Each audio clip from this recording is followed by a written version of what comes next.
Ayolingiz 40 yoshda ham 25 yoshli qizlardek chiroyli yurishni xohlaysizmi? Men sizga bitta sirni aytaman. Video ko'rishdan oldin obuna tugmachasini bosib qo'ying. Ayolni eng yosh ko'rsatadigan narsa bu erkakning muomalasi. Ayol stressdan tez qaraydi. Ko'proq unga minnatdorchilik, e'tibor, iliq gaplarni ayting. Bu esa ayol yuzida energiya paydo qiladi.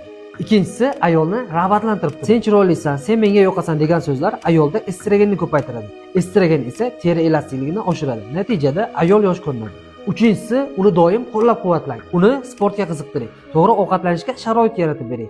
Hech qachon pulni ko'p sarflaysan demang. Ayol o'ziga qarasa, bu sizning foydangiz. Uyda doim tinchlik bo'lsin. Ayolning yaxshi kosmetologi bu uning uyidagi muhit hisoblanadi. Ayolga shaxsiy hudud bering. Ayol dam olishi, mashg'ulot qilishi, sevimli ishlarni qilish kerak. Baxtli ayol hech qachon tez qarimaydi. Va eng oxirgisi, birga vaqt o'tkazing. Ayol erdan mehr ko'rsa, ruhiy jihatdan yosh bo'ladi. Ruhi yosh esa jismoniy yoshni ushlab turadi. Agar ayolingiz hech qachon qarishni xohlamasangiz, unga mehr bering. Uni rag'batlantirib turing. Aynan munosabatlar ayolni yosh ko'rsatadi.